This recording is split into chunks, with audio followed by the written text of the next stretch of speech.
Those were fun times when I think back of it, because it was all about the music. There was no money, so it had to be about the music. It wasn't about, you know, selling units and all that horse shit. It was about passion. That was the war cry. That was like, we're gonna burn our idols and we're gonna create something completely different, and you're gonna have to deal with it. So, cue.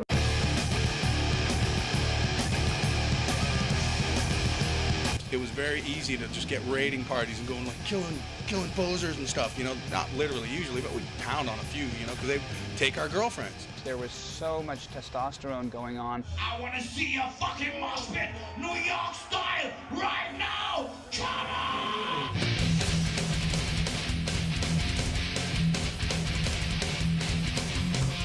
We've played shows in clubs where kids did stage dives and landed on their skulls and busted their skulls open, and an ambulance came and they took them off in a stretcher, but you know what, the show never stopped, and I didn't even know about it until after the show. Everybody had a good time even if they were bleeding, and I had a good time if they were bleeding. It was a really exciting time, you know, because the energy produced some really amazing music.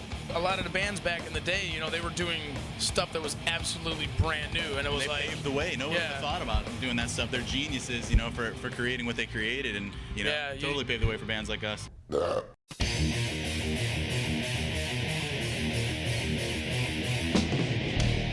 It was just a time where it was all new, and nobody knew what this was, but it was just about, God, this is great. You just knew it was great, and you had to do it, and you had to hear more of it. It was like a drug. It was like caffeine. It was like, God, I have to do more. I have to get more of it. It was the touch of God, man. And we're just like, I am seeing something that only a few people really understand, you know, because to a lot of other people it's just a show, but for us, man, it was basically bowing at the altar. It was just like, it was so huge, man. Thrash!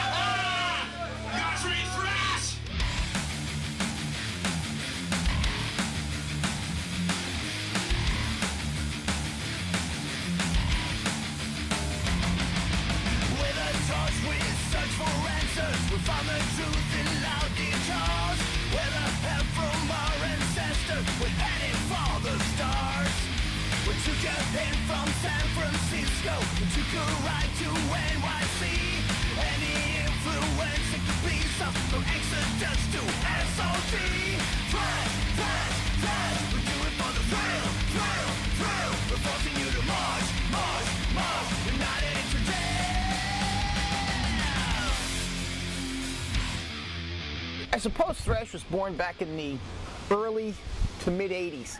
Why did it come about? I think because, you know, growing up, I listened to stuff like Judas Priest and Black Sabbath, which I, you know, thought in terms of were metal. And then metal kind of got a new moniker, and it was more of, really what it was reinvented pop. And I think that it was almost an insult to a lot of us who grew up on Black Sabbath and Judas Priest and I suppose the later coming Iron Maiden, et cetera, et cetera. And we kind of took it to, let's say, that next level. A lot of people thought that it was just too much. You know, it didn't sound like, you know, the music that we were playing didn't sound like, you know, Van Halen or Rush. You know, it was totally on the fringe. I remember hating it first because I didn't know what to make of it. But about a week later, I was just completely sold on it, and it definitely changed my style and music from that point on. It was different from everything else. And when you think about Metallica and Slayer and actually, you know, Anthrax, how heavy they were, especially Metallica at the time, nobody played that heavy. Nowadays, it's like you turn on the radio and everybody sounds heavy, everybody sounds the same.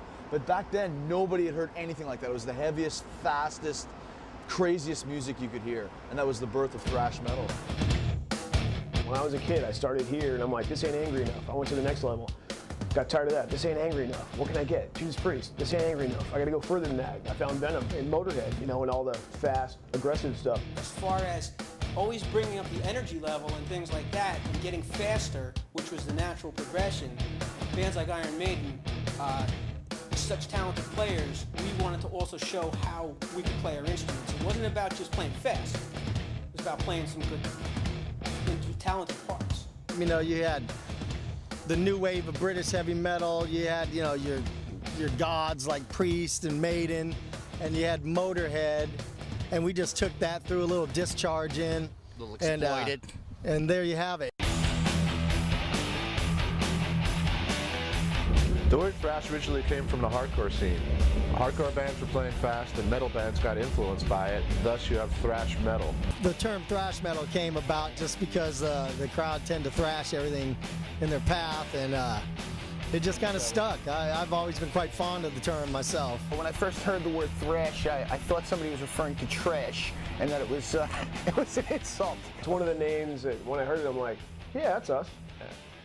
It's not like, it's like, well, we're not kind of like that. We're not kind of like this. And somebody said thrash, I'm like, that's a good name. Well, when you think of thrash, there are certain areas of Europe that you could address and say that some of the stuff came from. But really, thrash, I think it's safe to say, was born in America. Thrash really got started in 3 places. Los Angeles, we had the formation of Metallica and Slayer. The Bay Area was Exodus, and then New York was Anthrax and Overkill. So those bands collectively made a huge impact and influenced everyone in their respective scenes to do their own thing and build and grow. The scenes weren't really that different, you know. They were all centered around record stores that imported a lot of records, and about kind of, you know, word of mouth, grassroots movement and tape trading. Everybody was dubbing tapes off and sending them to their friends. You got to check this out. This is huge. Promoting ourselves with cassettes, of course, that was it. You know, we were hoping to get a record deal for vinyl.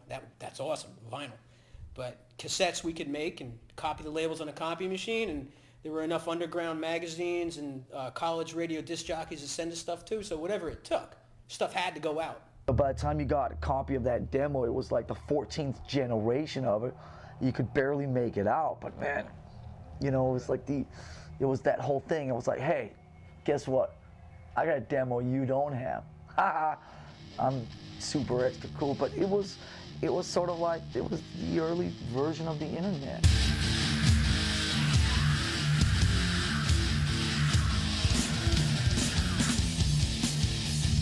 You know, these were guys that were just from the streets playing harder and faster than anybody, and I would have had to imagine that radio and things like that just weren't, they were probably running from that kind of stuff. You know, mainstream was running from thrash, not only because of the heaviness of the music, but because of the nature of the lyrics. They were really provocative.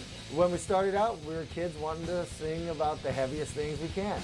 So it was murder, Satan, rape, you know, violent death, you know, and of course the obligatory nuclear war song. Lyrically, you went from bands who were influenced from by social stuff like us to just stuff like Exodus, where they would just talk about brutally killing people. We want to write about the bad things in the world, and the thrash metal music gives us a chance to scream it out. We cannot change anything, but we can scream it out. I ran a label back then, and it was really tough. It was tough getting distribution.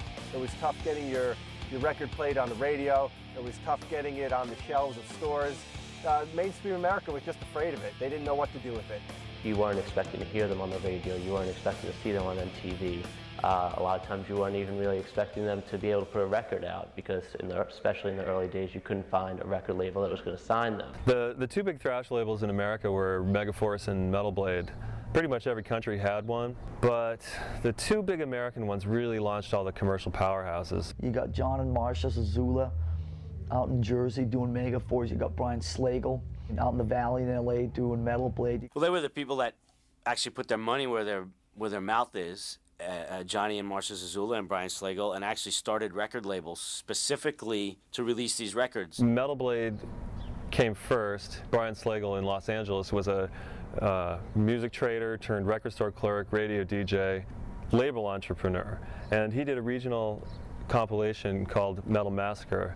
On Metal Massacre, the debut compilation, the last song was Metallica, Hit the Lights. Well, Metallica first started out as just Lars and James.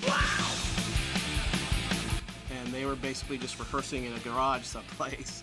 And the first track that they ever recorded was on the Metal Massacre album. It's called Hit the Lights. Hit the lights, the lights, hit the lights, hit the lights, the lights. And really, Metal Massacre was the first time a lot of people in America, and even a lot of people who would join other thrash bands, heard Metallica, and by extension, thrash music in general. At that time when we started doing what we're doing in '83, '84, there certainly weren't a lot of bands in America that were doing the type of stuff that we were doing. The energy was there. The talent really wasn't, you know, for all the bands involved. You know, like Slayer was doing like some, you know, they were a crazy cover band called Dragon Slayer. And, you know, Dark Angel was really bad at the time too, you know, so, and then all of a sudden something just got cohesive, you know, like Metallica got good. Everybody said, well, look, we got to step our, you know, our act up. We were all looking for the most extreme stuff. And back in the day, the most popular stuff was stuff like Merciful Fate, Venom, you know, Motorhead. And then this band came into town called Metallica. That was the sound that everyone was looking for, but no one could, you know, actually execute until Metallica came along and it kind of showed everyone how to do it.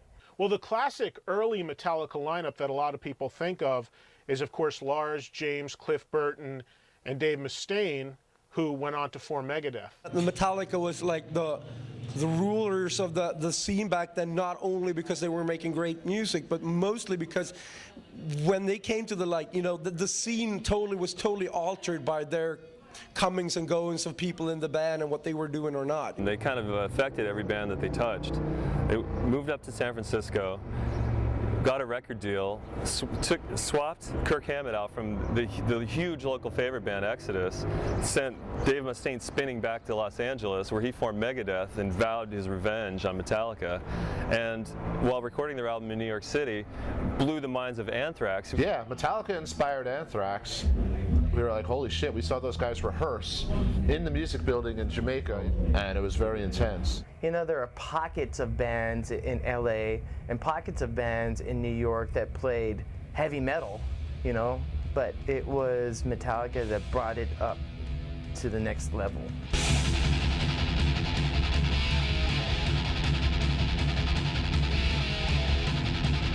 Here was this scene that was, if you listen to the rock and roll drum beats, were pretty tame, and then all of a sudden you hear this, and you're like, whoa, what is this new sound I must take in? And they were the first ones to do it. Metallica was all about the brilliance of that crunchy fucking guitar before anyone else had it. They had it.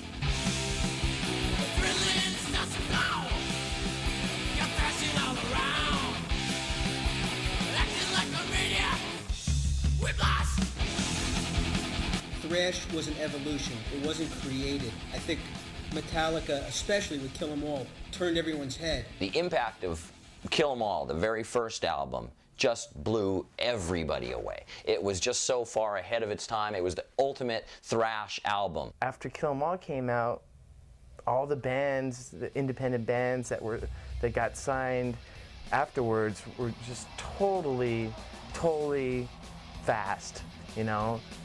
Just totally aggressive, just like going for it, you know, and trying to be as thrashy as possible. Metallica helped define thrash metal. I mean, they were one of the first bands to blow up big with it, even when we didn't know how big they were going to get, you know, but with every record, they were just redefining their sound and redefining what was going to be the new trend in thrash metal. They had all this amazing stuff going on, and it would be almost impossible to think what could stop that momentum. It would have to take something truly catastrophic.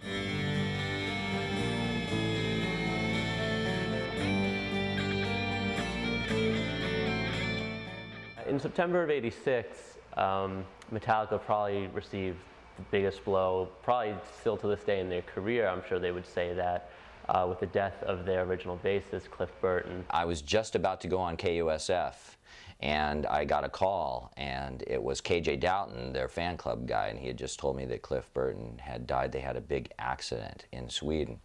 And I went on the air, and I couldn't talk for a couple hours, and a lot of people had learned about it, and it impacted more people than any other event I can ever remember, because most people our age had never dealt with death, had never known anybody who died. When you talked about Cliff Burton, this was a guy that had his feet firmly planted on the ground, and it didn't matter if his popularity and success was, you know, to the moon. This guy was still going to be the same guy he was when, you know, I first met him in high school. And I think that's what he brought to Metallica, and it's sad that he's gone, because those kind of people are very far and few apart. What he meant to Metallica was, it's even hard to put in words. I mean, what he meant to the whole metal movement in general, there's no one like him. I mean, from the way he attacked the bass, what he played, and how he played, and his presence on stage was just mind-blowing. In a lot of heavy metal circles, Metallica is still really great, but I think they were pretty much at their greatest when they had Cliff Burton in the band. And myself, I miss the guy a lot. He was definitely a legend and a presence that will never be forgotten. Long live Cliff.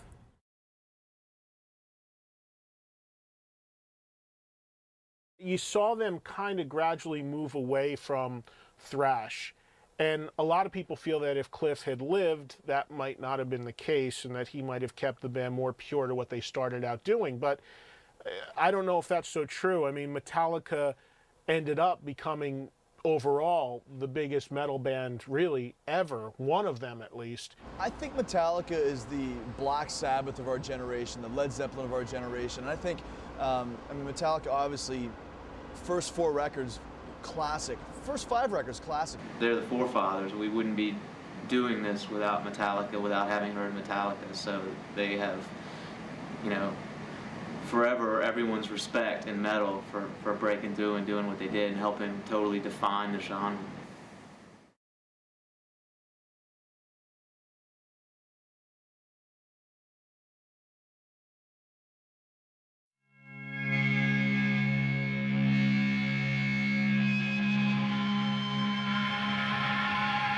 Being kicked out of Metallica, a lot of people said, has fueled me to be faster and better in Megadeth, and that's kind of true, but I was better and faster than them when I was in Metallica.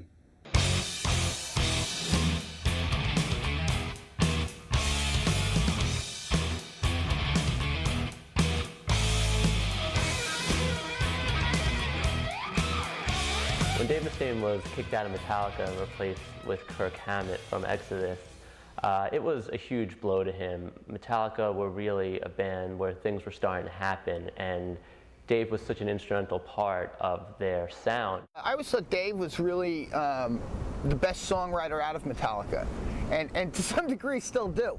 I think some of his stuff was quite obviously the classic stuff, the stuff that was memorable and the stuff that stayed. I think the shame of it all is that there just became too much bickering, and it took us away from the focus on how talented the guy was. Yeah, Megadeth, when they first came out too, he had something to prove after getting booted out of Metallica. You know, there was a huge grudge there that's been pretty well documented. Because of that kind of like constant tension and wanting to prove something, you know, Dave Mustaine ended up making music that was much more intricate than what Metallica was doing. The rhythms he would write were mind-blowing. The rhythms were just kind of almost impressive as anyone's lead playing.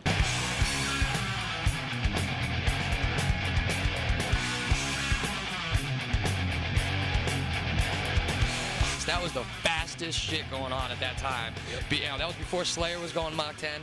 I mean, I'm sure the old amphetamines helped a little bit, but still, I mean, they were flying, bro. So many of the bands at the time were really, you know, they were starting out, but they were young kids and they were just learning and they were, you know, doing good things. But Megadeth was really excellent musicians, and Dave went out of his way to find really good musicians to play with him. They were always the band that you would look up to because they were such great musicians, you know. It was always like, oh, Megadeth, man, oh, check this out. And I think they almost brought some kind of jazzy feeling to the Thrash thing. They were almost like a jazz band playing metal. That's kind of like the vibe I got from them, because there was a lot of unexpected twists and turns on those first 2 records. So, and that just comes from Mustaine's kind of sideways brand of guitar playing, and that's what's always made him so original. Back in the time, it was very influential to a lot of people playing guitar and trying to rip fast like that, you know. Megadeth changed my life, man. When I heard like Metallica was great and I was all about it, but as soon as I heard Peace Sells But Who's Buying, it was just over. I mean, that was like everything metal should be. What do you mean I don't believe in God? Talk to him every day. It had the power, it had the speed, it had the riffs, it had the drums, it had the political lyrics. It was perfect. It really, like, it made me want to play metal. It still does. Peace Sells is, that's a masterpiece. Yep. I mean, front to back, it's just a great record. For me, he really did set the scene for this thrash metal, and with his later albums was able to expand, you know, his popularity. If there's a new way, I'll be the first in line. But it better work this time.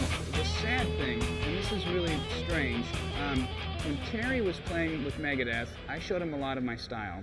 Terry's a good guitar player. For rhythm, he's great. In Metallica, I was the only guitar player, and a lot of that rubbed off on James. And in Megadeth, it was all my guitar playing and hired hands that learned what I was doing. So out of all of this, I mean, this is totally going to sound arrogant, and I'm sorry, but I'm just telling you the facts. I've affected 3 bands out of the big 5. You have to give him credit, whether he played on Kill 'Em All or not. Dave started it. And then he went and did Megadeth, which is, you know, one of the greatest metal bands, you know, ever to strap on a guitar. It would be fun to be able to look at what I did from above and see all of the people that I've affected. But, you know, I also know that these guys were all established now. They've developed their own style since then, and they're very successful. All the music he wrote on Kill 'Em All those great Metallica songs, you know, without Mustaine, there is no Metallica. Without Mustaine, there maybe is no thrash metal at all. The LA thrash scene was amazing just because there were so many great bands that were happening at the time. I mean, really, when you look back at what happened there, I mean, Metallica started in LA, Megadeth started in LA, Slayer started in LA, Suicidal started in LA, so many bands started in LA. Even though the mainstream media, and certainly when you look back at the LA scene in the time, everybody looks at Motley and Rat and that whole hair band scene that was going on there as the scene that was happening at the time in Los Angeles. But what people forget is that the LA thrash scene was really an amazing scene. You know, in LA being the capital of glam, it was very easy to just get raiding parties and going like killing posers and stuff. Not literally usually, but we'd pound on a few, you know, because they'd take our girlfriends. I mean, if you were into Motley Crue, Wasp, or Dokken, you were considered a poser, and that type of bands were not welcome in that scene. If you wore a Motley Crue shirt to an Exodus show, you would got your ass kicked, guaranteed. I never understood why anybody would want to go see men dressed up like women. To this day, makeup, tight clothes, it's like, I didn't get it. Girls got it. And I don't get that. Yeah, girls got it. They love seeing that. And like, okay. Well, there definitely was a competition between the glam bands and the thrash bands. And I think that definitely made the thrash bands want to be heavier, want to be more extreme. I'm glad that they had these glam hair bands back then, because they were, you know, it was like without heaven, there's no hell, you know what I'm saying? Without glam, you know, thrash would have had a target. Eventually, it became a little bit better in Los Angeles because, you know, when Slayer came in, they ushered in quite a few other bands in Los Angeles as well. You had bands like Dark Angel and Hyrax and Agent Steel and kind of the second wave of LA thrash. There was definitely an underlying scene there, and the interesting thing was it was happening much more in Orange County. The kids there were definitely a little more into the thrash stuff than they were in Hollywood. We didn't want to be part of LA. That's why we stayed in Orange County. You know, we were a big-time Orange County band. We probably did 3 Hollywood shows in our existence. To think of Slayer in Los Angeles when all this glam stuff was going on, for every action there's an equal and opposite reaction. And I think that that's the best way to define what Slayer was about. When Slayer first started out, they actually were wearing makeup in the early days, probably one of the only thrash bands who really ever went that route. We put makeup on like guys as opposed to putting on makeup like women. Yeah, we were like the anti-Hollywood thing. That's what we always, in the beginning, that's what we wanted to be. We wanted to be anything that Hollywood wasn't. Yeah, when they first came out, I was almost like actually kind of afraid to approach them because they just seemed so evil, and the makeup kind of made them look even eviler. For me, when I first started going and seeing, I saw Slayer at the Keystone in Berkeley. It was my first thrash show. I didn't know what it was, you know.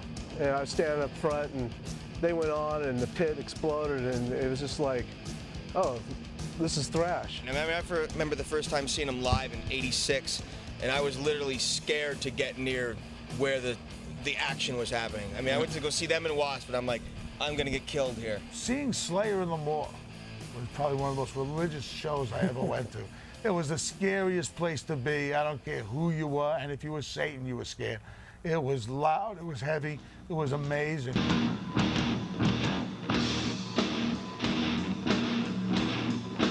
You could listen to the early Slayer records, you could listen to Hell Awaits, or you could listen to their very first album, or Chemical Warfare EP. And those are good, very good records, but the record that kind of changed me in so many ways was Slayer, Rain and Blood.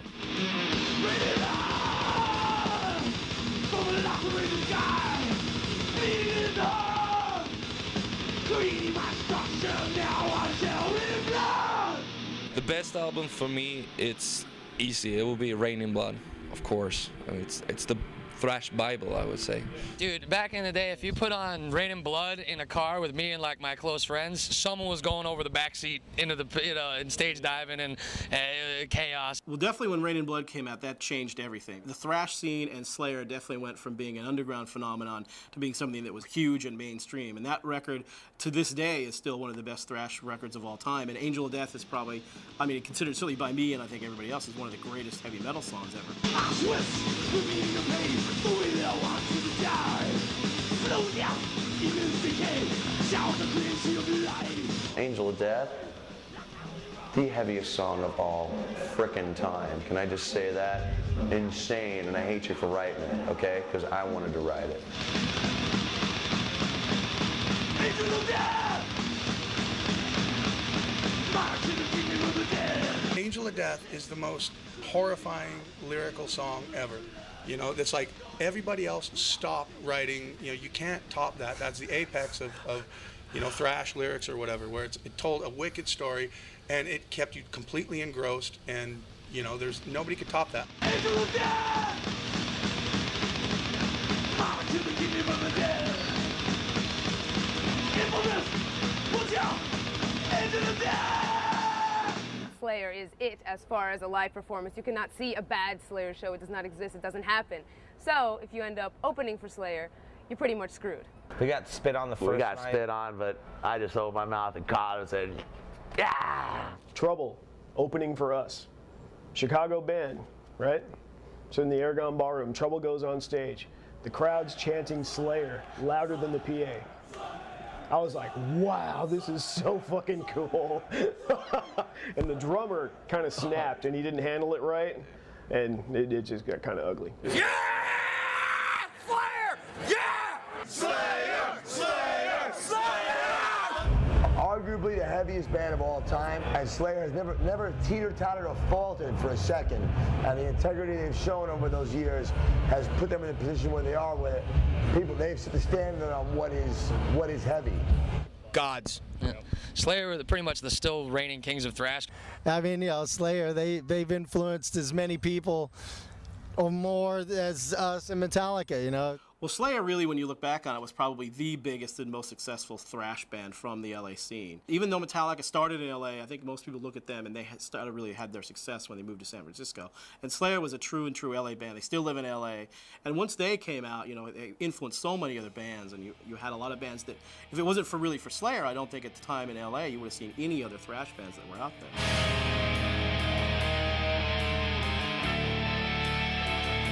When people say, yeah, it started in LA, it really didn't start in LA.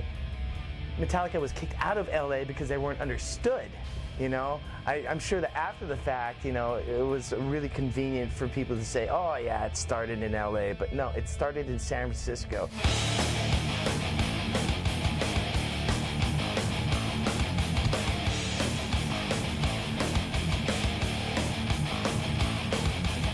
Bay Area thrash scene, just basically because there were so many great bands coming out of here, and it was basically became labeled as thrash metal capital of the world. There was definitely like something to be said about the new thing coming out of the Bay Area, because it was such the hot spot for thrash that you almost had to pay attention to whatever was coming out of San Francisco. There was just like this total coming together of all these fans and bands coming out of the woodwork, and then there was the KUSF Rampage Radio, and then there was Metal Mania magazine, and this huge scene, this thrash scene, just exploded by 1983. The Bay Area scene in 1983 was thriving. They had this show called Metal Mondays that was at the old Waldorf, and it was packed. I mean, on a Monday night. It was amazing. I mean, there was a bunch of clubs to play at, a bunch of bands that were just breaking, and everyone would go to each other's shows, and it was a really exciting time to be around. Ruthie's Inn started fucking having lots of shows on San Pablo there. That was the club where all Metallica guys used to go hang out. That was like a big family there. Death Angel, Possessed, Legacy, Exodus. Yeah, they used to have shows like Slayer, Exodus, and Possessed for $5, and it was like the most incredible scene ever. Ruthie's always seemed to be packed, you know, and there was always a lot of bands that were playing there. A lot of underage bands would play there, you know, get paid with beer and whatnot. We were going to Ruthie's Inn every weekend. You know, we would just drink kamikazes all night. People like Paul Bailoff would be out in the crowd bashing, you know, posers. We came out and hung out with everybody. You would see at a Legacy show Gary and James and Kirk and Tom and everybody in the crowd. What's funny is that after a show, everyone would just be hanging out, waiting to see where's the party going to be. And we would always wind up at the Metallica house after the shows at Ruthie's. All the bands would go there, congregate there, and party. And Exodus lived down the street, and Blind Illusion lived down the street, Violence, all the bands lived nearby. We just had a great scene here, and it was a total like a camaraderie and brotherhood kind of trip, you know? The thing about the Bay Area fans, I think, was that they knew that they were in the heart of it, because they felt and they knew that, you know, by reading heavy metal magazines and whatnot, that this was it, and they were what made it. The sound was there, and the sound was understood, and it made all the difference in the world, you know, to us San Franciscans. For me, the Bay Area scene, you have Metallica and Exodus, there, you know, a couple of other bands, and for me, I loved Exodus. I mean, Exodus was when we talk about thrash.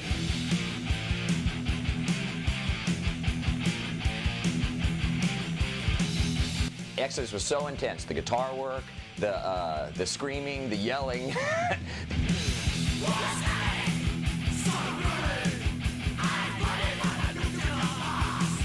The best Bay Area bands back then was by far Exodus. There was Metallica, but Exodus to me was really the true force of what was going on. I remember when we did the show, we did the shows with Exodus, right?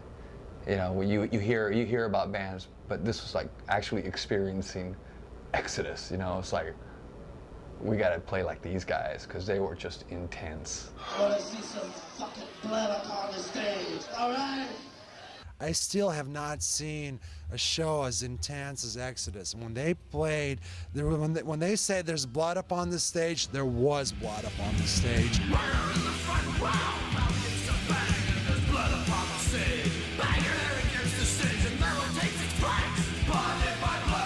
I mean, to me, you know, even Metallica, I mean, in some ways were influenced by Exodus.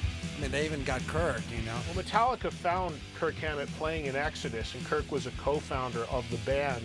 When Kirk left the band and joined Metallica, it freed me up to, like, you know, start taking the band in the direction where we are now, you know. So it was a good move for both of us. Better for him financially. Exodus continued without me, and I really thought that, you know, their first album, Bonded by Blood, was just such a great, exuberant thrash metal album.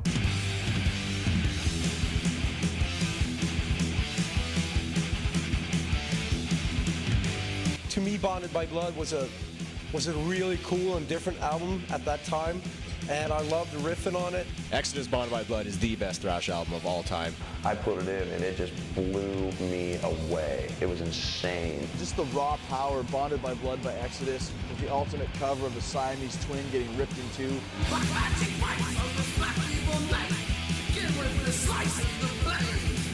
For a while while, Exodus were banned from every Bay Area club. They could not play in any club because, you know, every owners knew and promoters knew that the place would get just destroyed. So all they could do is just play like barbecue parties. We're like, oh, Exodus is playing at this barbecue, you know, backyard barbecue, and we'll all show up and watch them play. You couldn't invite them to parties because they would tear down something, they would rip something, they would break things. They liked breaking things and people. The first time Slayer came up to the Bay Area, they played the Stone and Ruthie's, and after the first night, they said, go ahead, thrash the hotel. And they didn't even finish the word before we started just wrecking it. We made a new entrance into the bathroom. We tore a hole in the wall big enough to walk through, wrecked TV, spiked pizza to the ceiling, and then as soon as we got the word that the cops are on the way, we vanished like cockroaches when you hit the lights. It was killer. They like to actually snort spit lines. That was like a big thing in their circle. So you just kind of like loogie right over there. Just, and I don't know, I guess it was a manly thing. So these guys were wild and insane and needed to be caged because when they were out, they were like just, you know, they could go into a party and then it would just, by the end of the night, we'd be the last one standing there drinking. And I remember Paul Bailoff, they had a dead mouse and he dropped it in the mouth of some girl that was passed out. Paul Bailoff was, you know, the original singer of Exodus and definitely, you know, a larger-than-life character. He used to do some pretty crazy things. At certain parties back in the day, he would have this thing called helicopter trout, and it was a pair of gardening shears that he had drawn teeth on, and when he saw like some poser that had like fringes on his jacket or whatever, he'd come up and cut the fucking guy's jacket up and stuff. I think Bailoff had a lot, you know, he threw some ripping parties, and we took some people that go, you want to go to a party, man? And I'll take you to one, and you go there. You want to break somebody's house up, man, because it's okay, you know, and we'd go over there. They look like this, actually. Yeah. Paul Bailoff, destroyer, lives, relationships, property, no job too big. He had that printed on a business card. We used to call him like the John Belushi of Bay Area metal, because he was like just like, yeah, you know, it's like metal rules, and if you don't like it, die. Yeah, metal rules, and if you don't like it, die. It's like, my grandma can make more noise than this, and she's dead. Are you a bunch of whips? Scream your fucking arms out! He wasn't the greatest singer, but I mean, it really didn't matter about that with him. It's just his like unconditional love for metal more than anybody I think I ever met. Yeah! Fuck your metal till you die! Paul Bailoff would forget lyrics, he'd come in off time, but when he scream out, kill a poser, any posers at the show, they started sweating. He was the heart, man. He was the heart of thrash. He was just, I mean, he was just a funny guy. I mean, I always had a good time with him. Paul was metal through and through. He lived it, he loved it, he died loving it.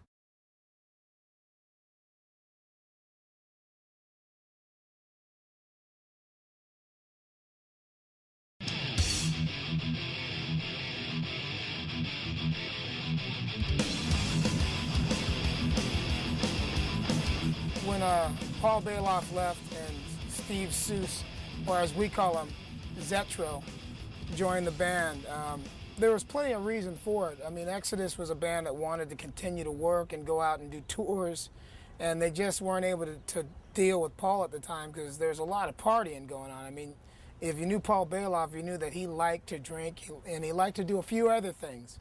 As great of a frontman as Bailoff was, they just didn't feel that he had vocally what they really needed to go to another level. So in came Zetro Sousa, who was found in Testament. You guys are the new front of Exodus style Thrash! You're gonna fucking get it! Everybody's doing the toxic waltz. Kick your friend in the head and have a ball. Come on into the toxic waltz and slam your partner against the wall. Everybody's doing the toxic waltz. Get friendly, fun, and stomp the raw. Get up off your ass and toxic waltz. If you hit the floor, you can always crawl. Those were big shoes to fill. I mean, we're talking about going in a legendary band that was huge in San Francisco, and he's the new kid. But I think he did a hell of a job. I mean, Zetro, to me, if anybody was going to replace Paul Bailoff, it should have been Zetro. One thing I'll say about Exodus, after all this time, for the last 20 plus years since their inception, throughout all the trials and tribulations, the drugs, the deaths, the member changes, the mainstay and focal point has been Gary Holt, guitar player. He's kept this band alive throughout everything. he has been not only influential as a guitar player, but the band as a whole, from Bonded by Blood on, is legendary. It's a goddamn classic. What's a typical thrash kid like? 35 years old, 2 kids. That's the typical thrash kid. Now you listen to this, goddammit! I think the thing that really separated fans of thrash metal as opposed to fans of other types of music was the fact that they really just lived and died for this stuff. I live for thrash metal! No fucking buts about it, and I want to be in the video! Yeah! Watch out for the boss. It doesn't need commercial music exposure to survive. You have the fans itself who keep it around, as well as the good record labels. They're very loyal. They watch what you do. You don't get away with, like, you know, any bullshit or something. You know, you release a shitty record and they tell you, which can be pretty painful, but it's good.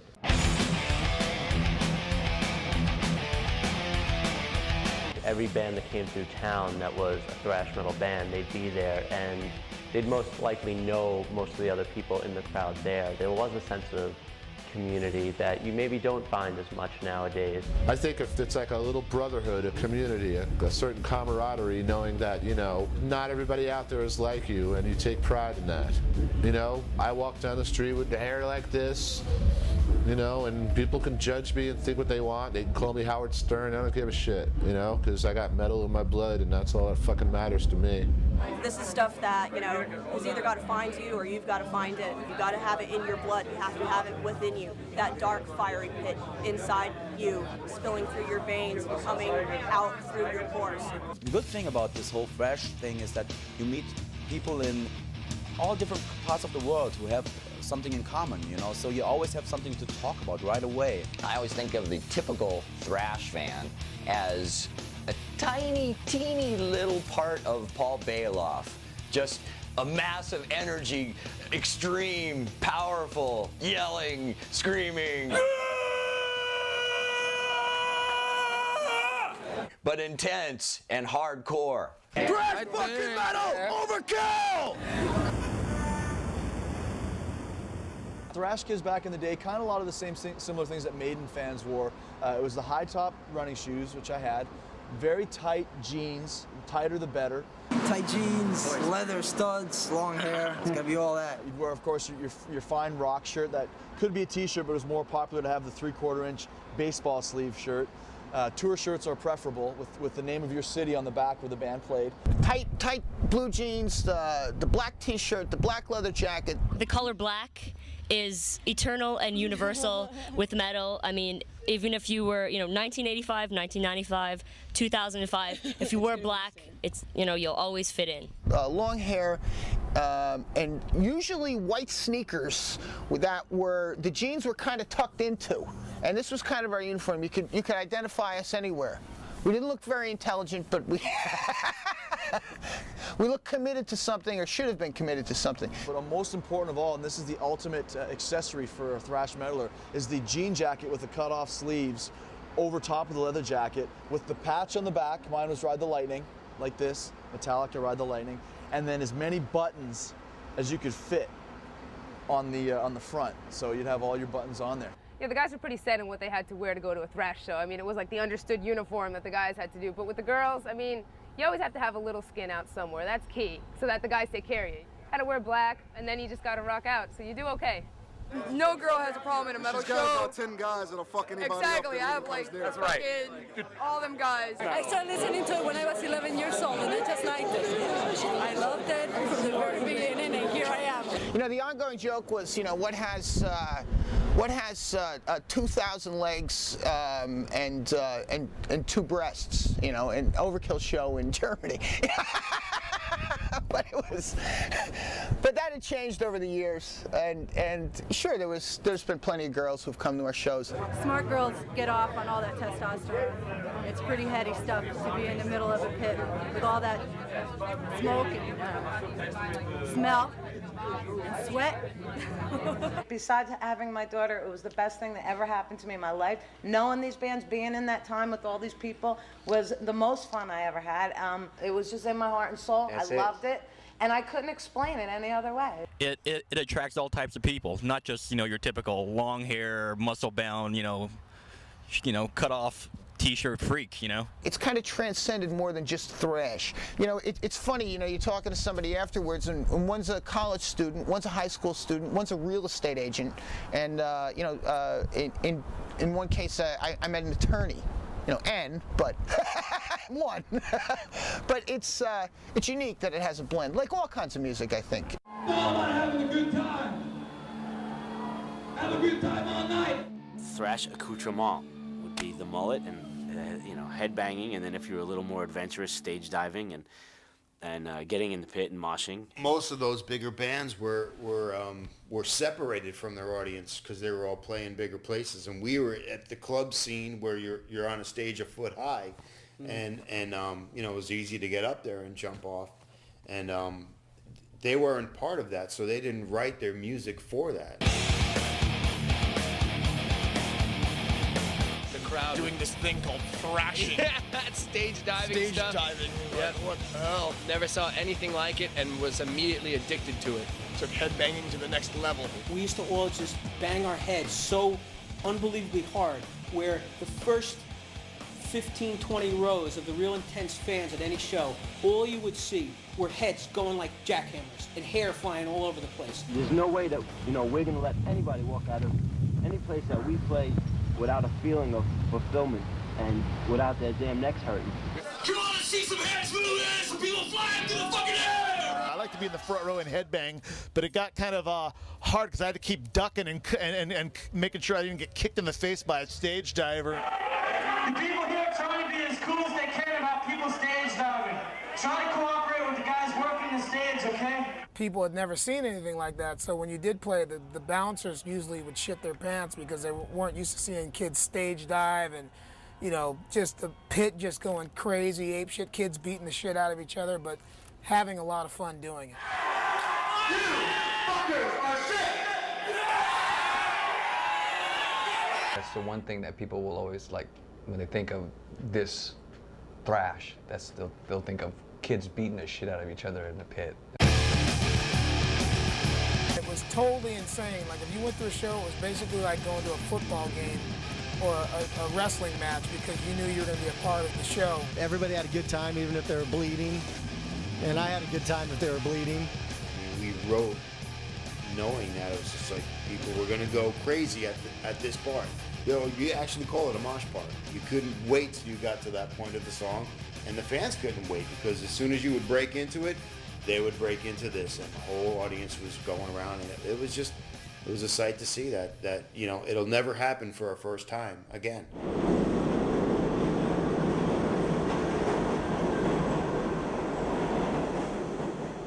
There was a difference between West Coast thrash and East Coast thrash. And the West Coast was more kind of combining the new wave of British heavy metal. It was heavier, it was faster. Anthrax and Nuclear Assault and MOD and SOD had more of a punk, hardcore edge. New York was unique because it was never known as a big rock and roll town. This is where disco came from. But there was this huge hardcore underground, and there were huge heavy metal scenes, mostly in the outer boroughs and in the suburbs. When you talk about the New York scene, mostly everybody's coming from Jersey or coming from Brooklyn, or coming from Queens, and especially Jersey. The Jersey crowd, the Jersey scene's always been huge, bigger probably than even so New York, just because maybe it's more suburban. And suburban kids are smarter when it comes to heavy metal. They love their metal.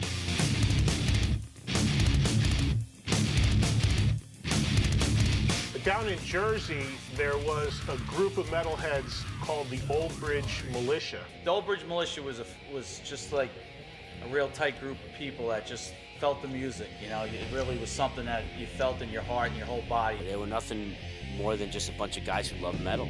Fortunately, I had a house that was on 29 acres, and what really separated us was we had a place that we could bring the bands to, where they could hang out, play, rehearse. It was the coolest thing because we went in there and there was food and there was kegs of beer and people were partying, and it was just such a great thing to be part of that scene because I felt like I'd arrived. They had bands like Venom, Slayer, Metallica staying over their house, putting on concerts in their basement. We stayed there for about a week or so because we had nothing to do and he let us stay there. And we had no money. Yeah, we had no money and he was really cool. They had a gig right in South River at this place, and the guy proofed them when they were going in. They weren't old enough to even drink, so they didn't even let them play that night. So Joe said, "Oh, with that, you're still going to play. You come back to my house, we're going to hook up the equipment."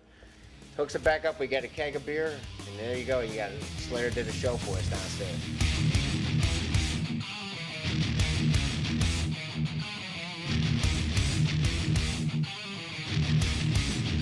The 516 Club, I don't remember what night of the week it was, but they just would have like a metal night there with a DJ spinning obscure stuff. And I used to get all the new stuff from Johnny Z that came in. Any new metal that came in, he would give it to me and I played here, and the people would just commute through this town and come together for a metal night. I remember the first time walking in there thinking, okay, you know, people just kind of standing around and banging their heads. I understand that, you know, but when I actually saw people with fake guitars, like and playing air guitar, that I had never seen that. I was like, wow, these people are really into it.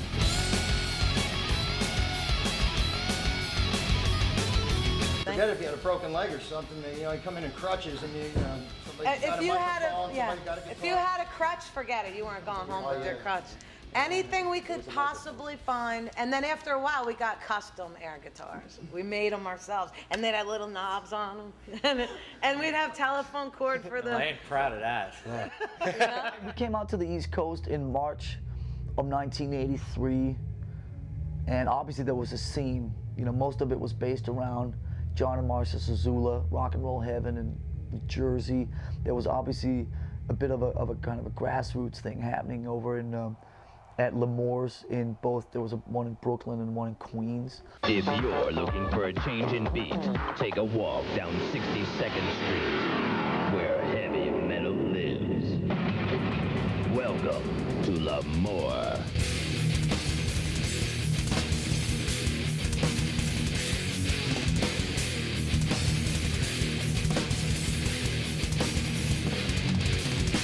L'Amour in Brooklyn, New York was like a mecca for metalheads. It was a place you could go constantly. They actually took the time to constantly book metal bands into that room at a time when nobody was booking metal bands once a month. L'Amour was like the first rock club to really take a chance on booking bands like us and really start building that scene. L'Amour started booking all the thrash bands and metal bands from other cities and other countries, so that really became the spot. I'll be delivering pizzas in the early evening, and selling weed and other shit on the side and whatever else, and then I would come here and fill in on the quiet nights through security, like, because you couldn't work security if everybody knows you. So I'd work. They would have me work on like fucking like the hair metal night. Nobody knew me, you know, but I would tie back my ponytail and, you know, hopefully not have to get any brawls. Talk about opening. Hey, first of all, he's full of shit. He worked there for the pussy. That's it. Well, this was the place. L'Amour's was it, man. We all drove, and on the weekend, Friday, Saturday night, we drove to L'Amour's, got our cars broken into, robbed. They took the stereos out. It was great every weekend, like clockwork. We were able to get new side windows, because that's where they broke the window to get into the car. My friend's car, his Camaro, was stolen. They actually took the whole car. And then you went in, saw some metal, came out, and you had to get a tow truck. It was great. Yeah, I mean, I always remember hearing about all the classic shows, you know, bands like Overkill, Carnivore, Anthrax. Obviously, they were like the house band for a long time. From New York City,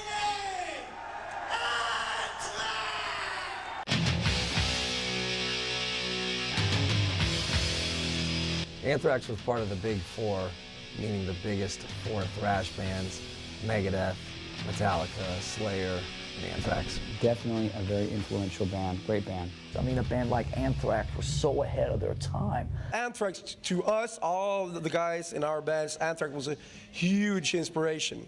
You know, they're giants in this whole thing. They have their own and unique they brought the East Coast. They brought the East Coast up to be on a par with the West. You know, you have to give them credit.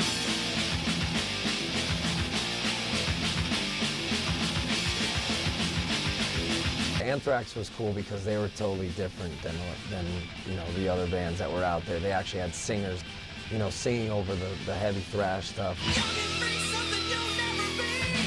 You know, Joey and Neil Turbin were more singers than, say, myself or Paul, or even Blitz were, you know, at those days, even Tom Araya.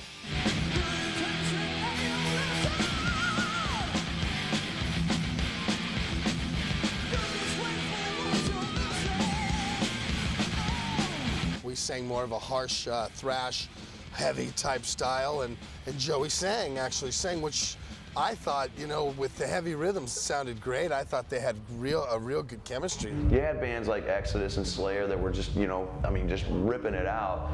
But these guys were like, hey, whatever happened to songs? Let's keep the songs going, you know? And that was a huge factor for me in developing what I do basically today. Another thing that was cool about Anthrax is that they were definitely different as far as like their lyrical content. They weren't singing about like ripping corpses up or raping women or anything like that. They were, you know, pretty lighthearted with the way that they dressed and looked, and you know, pretty much like, you know, guys next door just having fun with metal and doing their thing.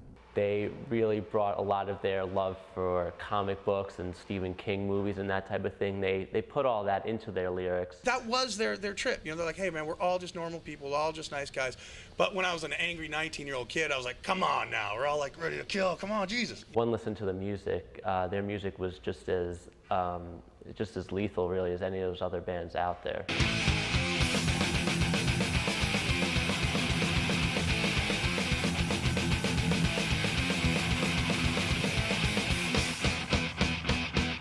Anthrax to me was a great fucking band. They were like badass thrash metal, really fucking hard. Fistful of Metal was cool. Spreading the Disease was a good album, but Among the Living, I think, is their like sort of defining album. Among the Living, Anthrax, so thrashy, so ultimately thrashy. Among the Living is still probably my favorite thrash metal record of all time.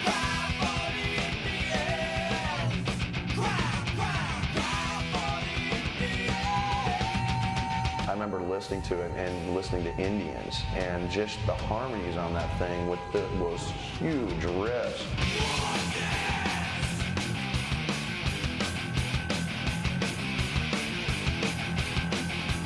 You're like, man, this is great, because it was thrash, but it was different. The guitar tone itself, for me, defines thrash. Scott Ian's rhythm playing and Charlie's drumming. Charlie's still one of my biggest influences in metal. Charlie, you know, what more can be said about Charlie? He practically invented the blast beat. When I listen back to some of our older records, I sometimes close my eyes and I'm like, what the hell was I thinking back then? I was playing at such a fast pace, I was like, holy shit. I just, you know, that was it at the time. And Scott, you know, is one of the, I mean, he's a giant. He's one of the most crushing rhythm guitar players. He's an old friend. And he took that New York hardcore kind of thing and incorporated it and created a whole new, you know, sound. You know, Anthrax certainly never sounded like Exodus or Metallica or Slayer, you know.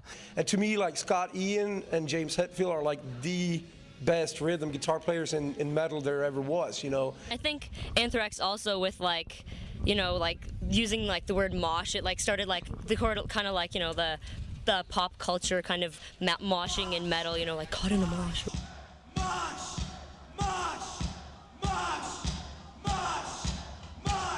They were very interested in punk and hardcore, and they pushed the mosh pit in a lot of their videos and pushed a lot of New York hardcore. So in terms of history, they were very important in terms of getting people familiar with all this stuff. They always tried to incorporate different styles into their music, and you know, later on in their career, they sort of pioneered rap metal, but also, you know, with the crossover, adding elements of hardcore, they really, you know, really at the top of that. In the 80s, when all the hardcore bands started crossing over to sound more metal, and all the metal bands started crossing over to sound more hardcore, and the scene, it just changed, and new bands came out of that, which were already combining the two sounds. That was an interesting time because you had the whole scene, the thrash and the punk scenes kind of merging together. Suicidal really was the first ones that kind of brought that out. Then you had DRI and Corrosion of Conformity came right after them. And it was a kind of a fresh take on it because you had a lot of metal kids and a lot of hardcore kids that were kind of separated. And the scenes were separated, but the music was very similar. The ideas were very similar. It was at least a breath of fresh air as far as I was concerned, because it's like you know, this isn't the only thing out there.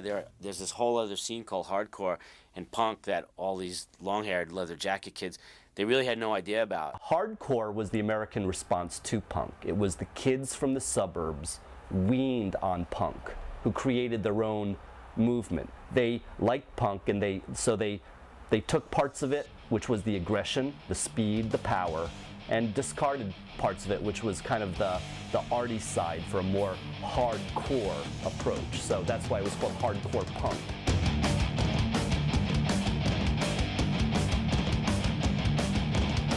I think it was like around 82 or 83 when I started wanting to go to see hardcore shows, and I was immediately warned, saying, well, you don't want to go to CBGB's on the Sunday because you have long hair and the skinheads will beat the crap out of you. Sometimes the hardcore kids and the metal kids didn't quite get along as well as you would hope that they would. So there was definitely some violence. In the early days when we used to have shows like that with different style bands, punk and metal bands, there was fights every day, every minute of the show.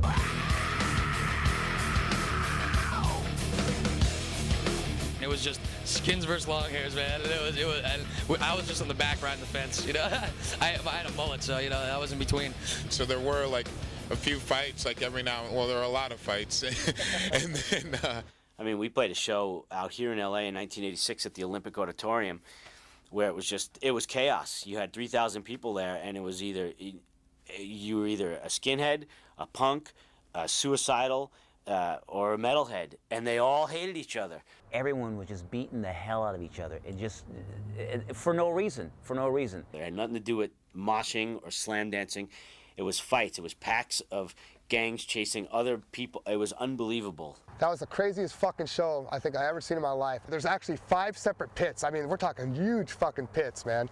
I broke my leg. It was God. It was heavy.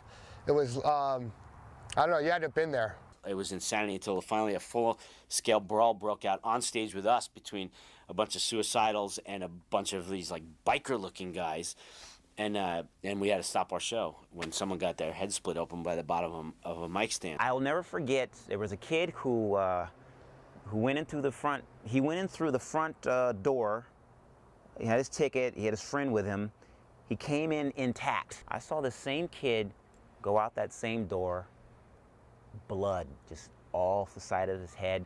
He was beaten to a pulp, and I don't know if it was because he was wearing a Slayer shirt or if he had his hair long, but I'll never forget that image. The hardcore guys didn't like the metal guys, thought they looked stupid, thought they didn't get it, and the metal guys didn't understand the nuances of the hardcore scene. It was rough at first, you know. It was almost like maybe we shouldn't be doing this or whatever. Maybe might not work. Yeah. But eventually, you know, people started to get along and realize that it was stupid to fight over such minimal stuff like that, and it's a whole new scene nowadays. It doesn't really so much exist anymore. You could go to a show, a band like Hatebreed now, which is a perfect example of what metal and hardcore crossover became, and you see metal kids and punk kids and skinheads all existing in the same place. There was definitely a little more lines in the sand in those days when those shows first started happening, but you know, the influence it's had on music's been amazing. Crossover definitely, I think, kind of gave a little more of a street feel to kind of the really precise kind of fantasy vibe that some thrash metal had. You know, it kind of brought it back down to earth a little bit too, which was cool. I think a lot of the musicians came out of a punk rock vibe, but became better as players. That just naturally led towards crossover, and that happens continuing in the hardcore scene these days. Bands who started out really as simple, straight up old school hardcore bands start to improve as musicians, and suddenly they're playing more metal stuff because it's just a little more technical. There are a lot of bands who took thrash and hardcore punk and they fused the two together, but clearly the biggest one was Suicidal Tendencies. Probably one of the greatest bands to ever come out of California, I swear. They totally started out as this hardcore LA skateboard type of band, and then they kind of evolved into a metal band. You know, they totally crossed over. Mike Muir, best front man, the guy's just fucking got magic to him. Suicidal is Mike Muir, and Mike Muir is Suicidal both ways. So he had a real strong vision of what he wanted to do, and he definitely came from, you know, he came from the streets, and he came from, you know, a little bit of a different background than some of the other kids did. His voice is unmistakable. I mean, you hear it and you know it's him. He's one of a kind. Great front man, great moves, always had a cool look.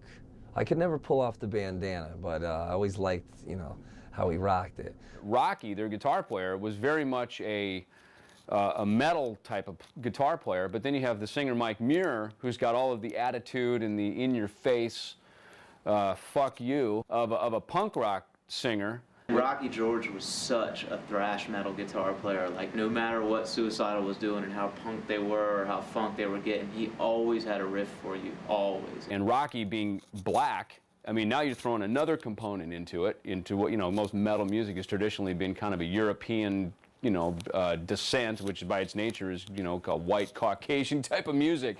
So now you're throwing in an ethnicity to it, which is perfect coming from Los Angeles, where it's such a melting pot. The Suicidal fans, like a lot of the other fans, were real hardcore, but they also added the element in of, you know, there was definitely some gang stuff. I actually remember seeing a news footage about Suicidal where they were banned from LA, and like there was, you know, like there was shows were being shut down, and, you know, gang affiliations and all like that. So they were always very intriguing to me. I always felt like they brought a real sort of street level attitude. And they were like one of the first DIY bands, do it yourself, you know. They toured, they went on the road, they set up their own shows, they booked their own venues. The first hardcore band to have a hit record was Suicidal Tendencies. Institutionalized was on MTV. It was a big seller. It was a really important record, and that's a really important band.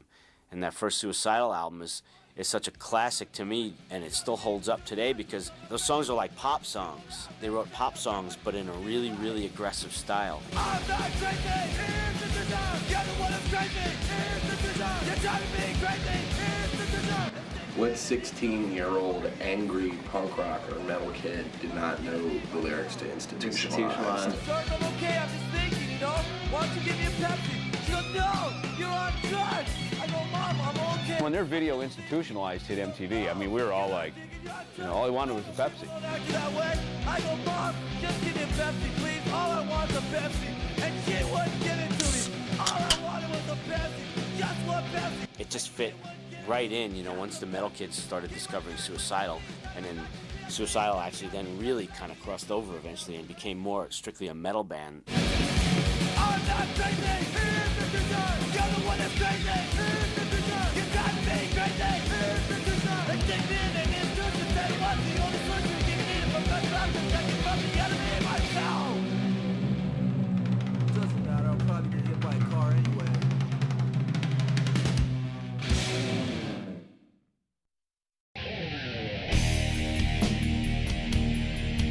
Thrash bands really weren't selling a lot of records, so if you were a member of a band like this, you had to get used to being away from home a lot, because your bread and butter and where thrash really came alive was on the road, and that's how so much of this stuff broke. Touring was just essential. No radio stations would play the crazy music that we were playing. So you'd go on the road, travel to any city that would have you, and play for all the headbangers. We were getting worked so hard.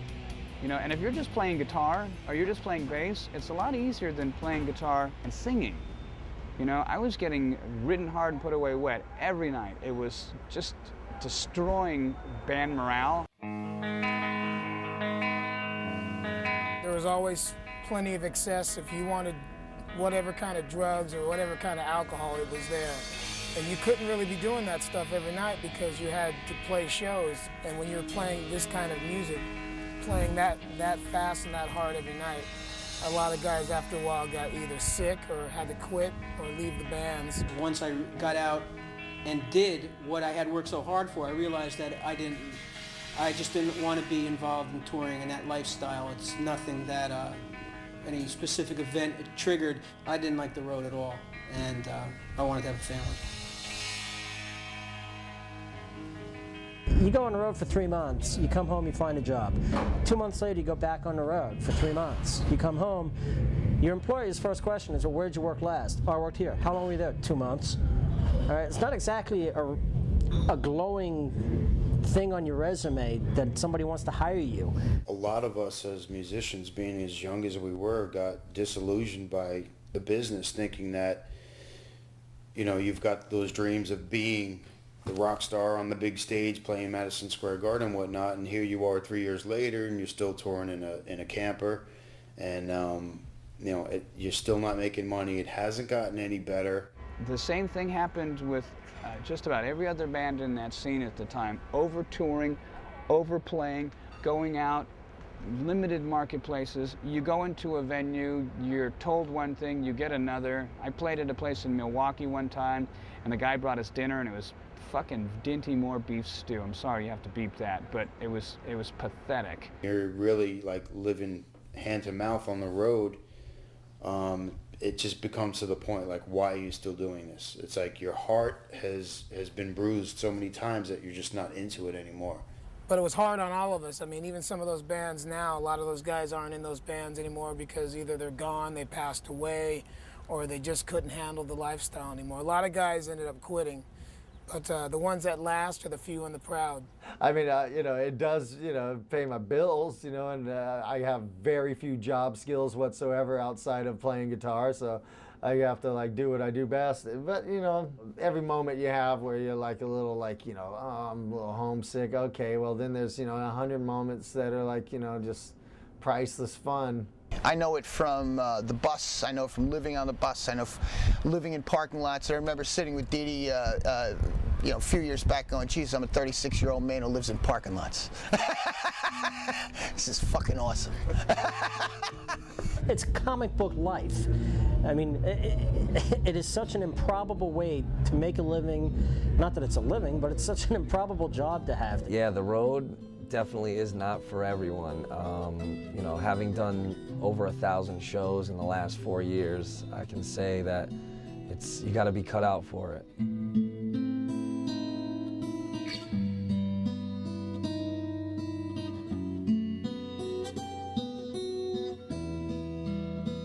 Yeah, you got to wonder if, you know, the early deaths, the trips to rehab, and all these things, did the road have anything to do with this? Yeah, probably. Being on the road all the time, trying to be able to sell albums, which is what they had to do.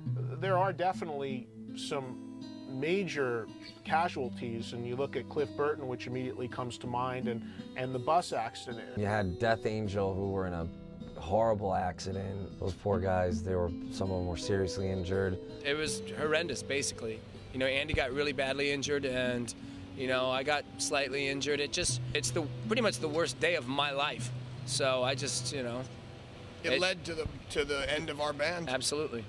Paul Bailoff of Exodus died of a stroke, which a lot of people contributed to his lifestyle. Bobby Blitz had a stroke on stage. I mean, yeah, there's a lot of crazy things that can happen to you on the road. You know, we think our youth is timeless, but quite obviously stuff happens to us as we do get older, myself included. These are all people that have lived the life, and the life is grueling because as big as Thrash ever got, it was never to the point where these bands had handlers and were being carted around and staying in spas. Ultimately, you pay the sacrifices being on the road. If you really want to be successful, you've got to be willing to do anything. Unfortunately, the anything that we were willing to do wasn't enough.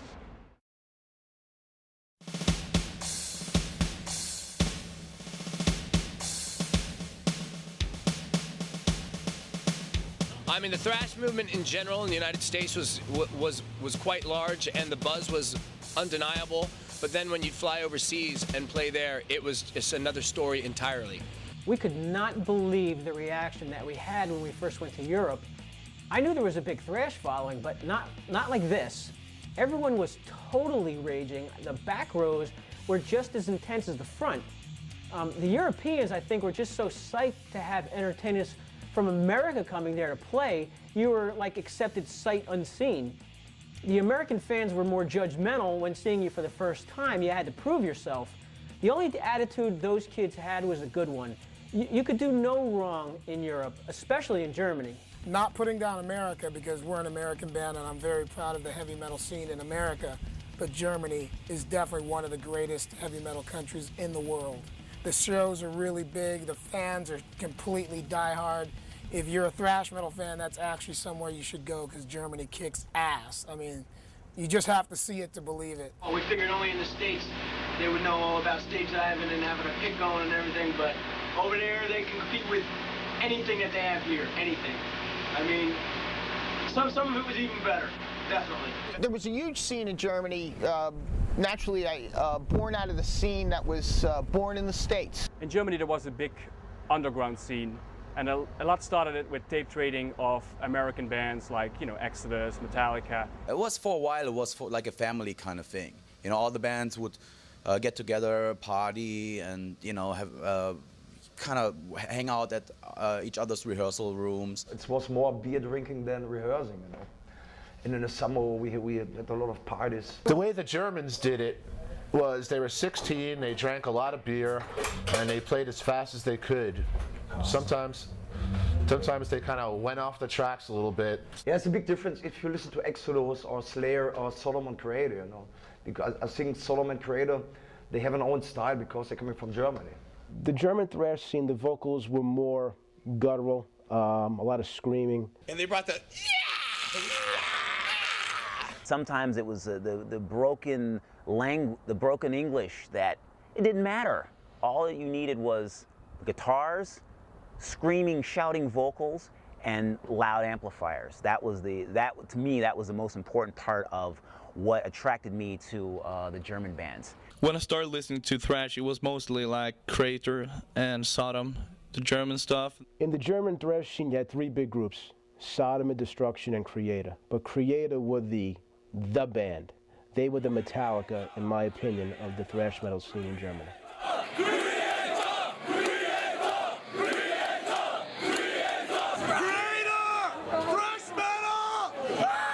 Creator was cool. You know, Creator's like, you know, the Pleasure to Kill album was a classic in its own right just because when it came out, it kind of like exploded in Europe, which made, like, you know, they were the most aggressive band around.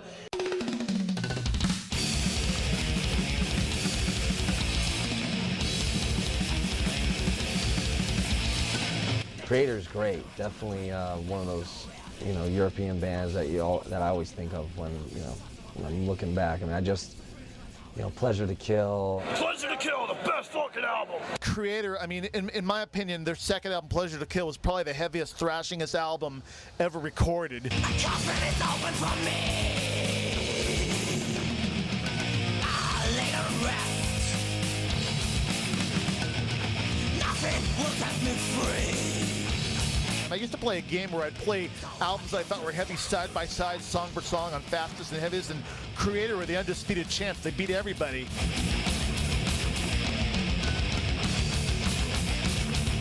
Creator was also one of the first bands that really got into the halftime stuff, the really, you know, crushing metallic breakdowns. I like, you know, Millie's Attack. I think Creator is mainly the reason why I sing the way I do with the screaming vocals, like the way Millie did.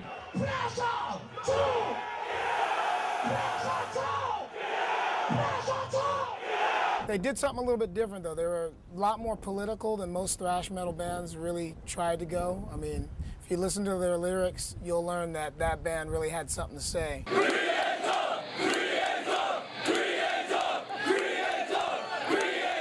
Creator, along with the other German bands, really helped jumpstart the thrash movement, not only coming out of Germany, but being so influential to a lot of the thrash bands, you know, in a worldwide setting. I mean, countries that you wouldn't even expect thrash was coming from, you know, Switzerland. There's two big Swiss bands I really like myself, and it's Celtic Frost, of course, and Corona. Yeah.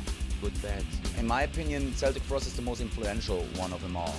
And they're still important to me. I can still go back and listen to the old Celtic Frost stuff.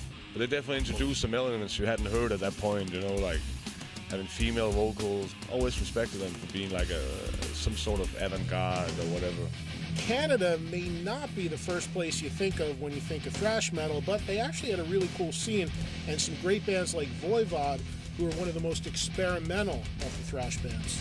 Voivod, probably one of the most technically proficient thrash bands I've ever heard, you know, and willing to do anything, you know, just all over the map. I loved Voivod. They were off the chain, you know, it was so brutal, so raw, and still, like, innovative, you know. So I have a tremendous amount of respect for those guys. Brazil is really most known for being the home of Sepultura. Sepultura was a band that nobody thought was going to make it, you know, from Brazil. They came out and they were like, we can throw down just as hard as any of you guys. Literally, they changed, like, you know, the way people played it. I mean, especially KSAD, everybody was coming out, you know, sounding like Sepultura. I mean, I wouldn't be a singer of a band if it wasn't for that record. They definitely actually helped a lot too, because they brought another element to the scene, and they were really proud of where they were from. And I think that was, you know, a lot of people respected that they were so proud to be from Brazil and playing thrash metal. Mortal Sin, you know, from Australia. I mean, Australia. Yeah, by the start of the 90s, there were thrash bands popping up in almost every country. There were thrash scenes everywhere. And there was this mega tour that started out in Europe, and then it made its way over to the US, and that was Clash of the Titans. I went to Clash of the Titans. That was the first real thrash show. So that was Alice in Chains opening, Slayer, Megadeth, and Anthrax. Clash of the Titans, Slayer, Megadeth, and Anthrax. That particular show, I think, was just, for my first concert, you know, anyone that was there can tell you it was just amazing. I think that Clash of the Titans was so significant because it showed that thrash. It was the first time, and really one of the few times, that thrash emerged from the underground and really was a huge thing, and really could you almost say mainstream it became. It really almost did. You know, I think you could look into a lot of different reasons why it got so big, but I think the reason is that the quality was there, was always there, and just people never understood it before, and they just finally understood how great it was, and the masses latched onto it. Those bands were selling records, playing large venues, all doing major large labels. tours, major labels. You know, that was definitely the first time it reared its head to that level. The Clash of the Titans tour was the culmination of almost an entire decade of this whole movement just growing and bubbling, because, you know, here we were out playing, you know, to sold out amphitheaters and arenas. That whole tour was just phenomenal. It just packed and sold out every night, and all about that music. It's all about the heaviness of thrash, metal, all that. When we did Clash of the Titans, which was Anthrax, Slayer, Megadeth, and we took Alice in Chains, which at the time was an unknown band. The ironic thing about Alice in Chains being on the Clash of the Titans show was that they actually weren't supposed to be on there. They were on there as a byproduct of the fact that Death Angel, another thrash band from the Bay Area, couldn't, because they had had a really you know, life-threatening bus accident. We were offered that tour, but that was post the accident, and we just couldn't do it and didn't do it, and then so they got Alice in Chains to do that, and then Alice in Chains was on the bill, and that kind of threw a lot of people for a loop because no one had heard of them, and they weren't a thrash band. And they were out there opening for 15,000 Anthrax, Slayer, and Megadeth fans who were just not having Alice in Chains at all. I remember gallon bottles of piss being thrown at them. Pelting them every night with crap, and those guys, man, I'll tell you, they were the most professional band I've ever seen. I mean, just dealing with that, never letting it get to them. Lane, man, he came in and put it in their face. If people, I mean, people would throw stuff, and Lane would go in the audience and kick the fuck out of that guy who threw something. It was the most amazing thing, because the guy didn't take shit. He believed in what he did, and I love that, man. I'll never forget that. That is true metal. And of course, 6 months later, man, and the box broke, and everyone who was throwing beer cups at them went out and bought the record. So, you know, Alice, they got their revenge. It began the beginning of them and somewhat the end of the era of the thrash scene. What Woodstock did as an end of an era, the Clash of the Titans could have been the big show that was the end of that era. I think that was the end of thrash, that tour. I think that was it. I think it closed the door and said that's it, because after that tour, Nirvana happened. Nirvana hit it big, and no one wanted to sign any thrash bands. They were scouring the streets of Seattle. By the time Clash of the Titans was over, thrash metal had been around, you know, about 8 years or so. You know, well, really 10, I guess, if you consider where Motorhead started, and so it was, you know, it was going to be time for some cultural change, and that's just the way that it is. There were a lot of bands at that time, and people were looking for something new. And then grunge was coming in, Nirvana, you know, Pearl Jam, all that stuff was coming in. Grunge was the only thing that could be cool. God forbid you had a guitar solo. God forbid you had any sort of look, you know? And it was just a blanket squashing of all sorts of rock, hard rock metal. I always found with those grunge characters, you know, they were so close-minded. They were so close-minded, and still look to this day. Did you ever see those bands ever repaying the favor? Once they got big, they never took out metal bands, ever. Alice in Chains never took out metal bands opening for them. Soundgarden, forget it. I don't know, I think maybe as far as like thrash bands taking out bands of that type and not getting it back in return, maybe we were just more open-minded musically than people gave us credit for, you know? And I don't think we were afraid at that time to take anybody out or do anything. At that time we figured, well, we're the most extreme music here. How, you know, who cares what happens from here on out? It was the worst time for metal bands, you know, 93, 4, 5, 6, because of that grunge scene. And it's like the media just did everything they could to try and finally kill off heavy metal. There was no support from the media whatsoever. The only thing that was left was the magazines, the metal magazines. Even those, in Germany, Metal Hammer all of a sudden turned into hard rock and Metal Hammer, you know, it's very bad. Like whereas in the 80s, a whole bunch of bands were able to break through and make it and have success. In the 90s, one, Pantera. During the era when you could not buy a metal record almost, or couldn't go see a metal show, and it was all about the post-Nirvana, like, grunge movement or whatever, you could still see Pantera, you could still buy a Pantera record and get thrash metal.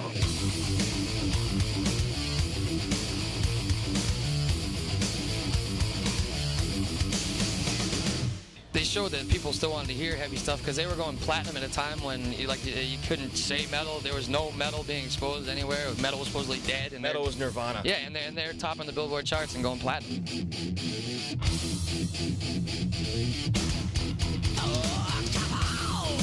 When it became very obvious and very clear that there was just a handful of bands that were going to be delivering heavy music anymore, you know, people clung pretty tightly to us. Phil and Selma just joined their band, and they were coming out of this kind of their Van Halen club band, you know, guitar shredder thing that Daryl was doing. We had a guitar hero who is still a guitar hero to this day.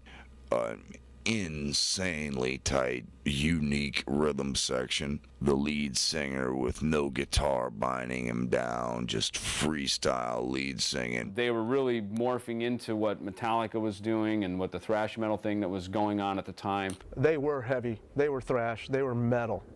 They came across as it, they projected off the stage that vibe of, you know, we're gonna stomp your face in if you get too close. Totally influenced by Slayer and Venom and Possessed and, you know, Metallica and all those type of bands, and they really, really flew the flag for thrash metal throughout the 90s. By, you know, the early 90s, they put out Cowboys from Hell and the Vulgar Display of Power, and then they picked up and clearly led the charge. You put in Vulgar Display, actually you can put in Cowboys from Hell, and it's just like, you know, you listen to that record and you're like, wow. It just like strikes me every time I listen to it.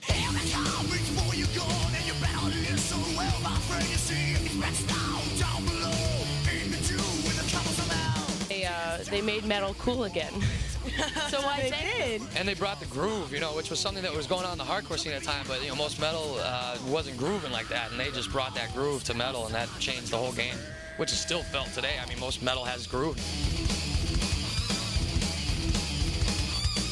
You couldn't help but bob your head to some of the riffs. They were were like, oh my God, it's so great heavy. Groove in their music, and I think amazing that's what musicians. made them a good band. They're such an obvious band. It's like Metallica, you know. They've done so much shit, sold so many albums, and like done so much good for metal. It's pointless to even point out anything more. It's like they were the shit when they came out. That's it.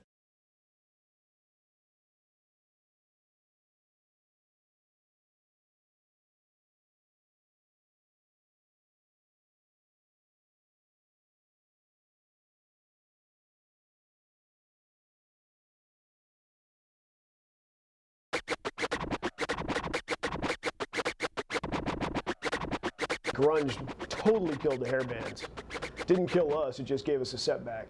And then after that, the Limp Bizkit type of music came out. Nu metal, a lot of times, is considered, you know, the rap rock fusion of the past few years, you know, as well as, you know, someone with a DJ turntablist in the band. What do you guys think of the new stuff that's out now? Some of the newer bands. You think any of the new stuff? Not the new metal shit, but you know, some of the other. What do you mean, fake metal, rap metal? Yeah, rap metal sucks shit. If it wasn't for thrash metal, there wouldn't be nu metal. Even though I hate to say that, because I am definitely one of those people that feels the same way as all the true metalheads do feel, that nu metal's not real metal, it's nu metal. I mean, you'll never find a thrash fan that doesn't like Priest and Iron Maiden and stuff. They want to hear guitar solos. They want to hear, you know, epic stuff, you know, instead of just tuning as low as you can and going da da da da da da da da da da da. A few years ago, they started up with the whole rap metal fusion thing, and that became nu metal, N-U metal. And that's a whole different thing than nu metal, N-E-W. Nu metal. Bands that now aren't being tagged with the nu metal category, these bands are being considered like they come from more the school of where we came from.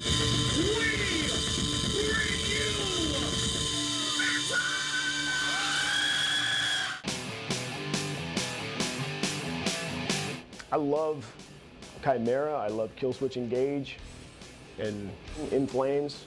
To me, it's kind of like a souped up Iron Maiden, but awesome. Slipknot's a good band too. I mean, they get mostly kind of categorized in the nu metal thing, but I think them and like System of a Down are certainly miles away from Limp Bizkit. Even I can tell that. When I listen to Lamb of God or Shadows Fall, and I'll even put System of a Down, although obviously much bigger, huge band, but that record Toxicity straight up is a thrash metal record. So I put them in that category too, of just bands that love the scene in the 80s and grew up on that scene in the 80s and were able to take it and not just copy what was done in the 80s, but turned it into their own sound. Shadows Fall, us, Killswitch, Soilwork, Chimera, we are influenced by that time, but try to incorporate our ideas, of course, to not be a cover band. We want to, and I mean, bring the whole genre forward. It's evolved to black metal, it's evolved to death metal. Look how many of those bands exist now, and without thrash metal, I don't think there would be any of those bands right now.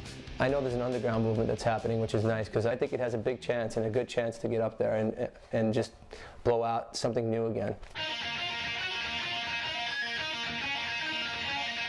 Thrash is still there, and it's coming back in a big way, especially due to like all the new wave of Swedish thrash bands, you know.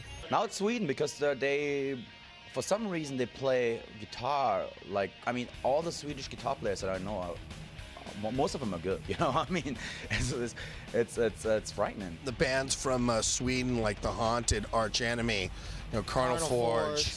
Yeah, bands like that. You have other bands like Do Scented that are just ripping it up. If you look at the lineup of the bands coming out right now, it's much stronger if you look at the whole roster than it's been for a long time if you look at the metal scene, because there are so many varieties. It's fun and it's good, and the whole thrash era was just sitting there waiting for somebody to like open up Grandpa's suitcase and find the old flipped up hat and, you know, what's this? You know, what is Daddy? What is a mosh? I think like metal's in a terrible state, or it was in a terrible state a few years ago. Now it's like young kids are finally fed up with shitty bands and they just want to hear the real shit. Just in the past, I think 2 years, there have been like so many bands just popping out of the woodwork. Bands like Municipal Waste, Bonded by Blood, Merciless Death. There's a lot of bands that are just direct throwbacks, and there's bands that are trying to incorporate stuff like black metal and death metal into thrash, like Skeleton Witch and Arsis. I mean, it's definitely a resurgence of thrash metal. Labels like Earache and Heavy Artillery are signing these young bands. As long as it is from the heart, that's also, you know, it's a cliche to say that, but it's true. And it's not like bands that existed in 1988 had an exclusive license to make good thrash. There were plenty of followers and a lot of people who were just imitating what was going on around them back then. So today, I mean, when you're in the same room and the energy is undeniable, it doesn't matter. It's timeless.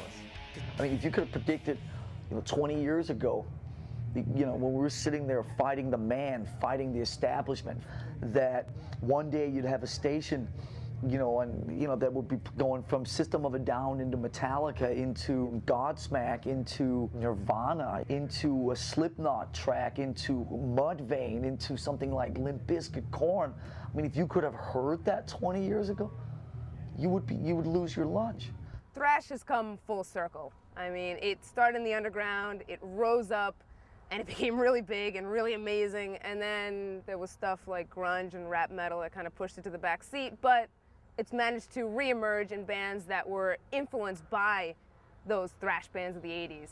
Now it's not the same thrash that I used to listen to, but it's something that is more relevant to the kids that are listening to it today. Everything changed when thrash metal came. There was nothing like it before, and there'll never be anything like it again, except for the bands that continue on doing thrash metal. It's basically our religion, you know, so whether you like it or not, just accept it, because thrash metal is still alive. It's definitely still underground. And that's what's cool about it. The people that like it still feel like they're on an inner circle, because outside of Metallica, it wasn't a movement that just became #1 hit singles and, you know, became this massive mainstream thing. You know, one band won bigger than the rest of us, but you know, whatever, it's cool. The legacy of bands like Metallica, Megadeth, Anthrax, Slayer, they're undeniable and they'll live on forever. I mean, whether it's in the punk rock scenes, hardcore scenes, metal scenes, that stuff's there forever. It's kind of like, I honestly don't need to even go back and listen to a lot of those records because it's imprinted on my DNA at this point. As long as there are people that are inspired by the stuff that bands like ourselves are fortunate enough to be part of, there'll always be people that take it and twist it and turn it into their own thing. Right now, there's some kids out there in a garage somewhere, you know, who are going to be the next big metal band. And I'd like to think that what we've done in our career and what all these bands that we've talked about have done had a big influence on that. It was just an insane time, and to be, you know, I was lucky enough for me to be there to see a lot of this stuff and see Slayer's, you know, first gigs and see Metallica's first gigs, and, you know, see so many bands when they very first started and see them grow over the years. It's just, you know, we all get back and kind of look back on it and go like, how did this all happen? You know, we all just came from a bunch of kids in LA, and all of a sudden it's, you know, all this metal history happened. Thrash metal will be around forever. When we're in our rocking chairs, we're still gonna rock back and forth and go, God, that Paul Bailoff was the best screamer ever, and that Tom Araya, and that Cliff Burton, he was the rippingest bass player. Oh, those were the greatest musicians of all time.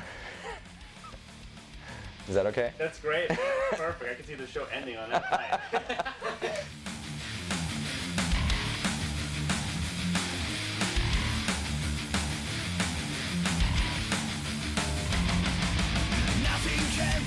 Complicated, the formula that's so elite. Make you rich that will blow your heads off.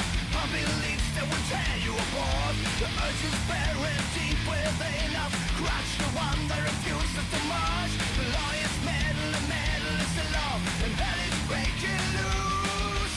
Thrash, thrash, thrash. We do it for the thrill, thrill, thrill. We're forcing you to march, march, march. Not today. With a torch we search for answers. We found the truth in loud detours. With a help from our ancestors, we're heading for the stars.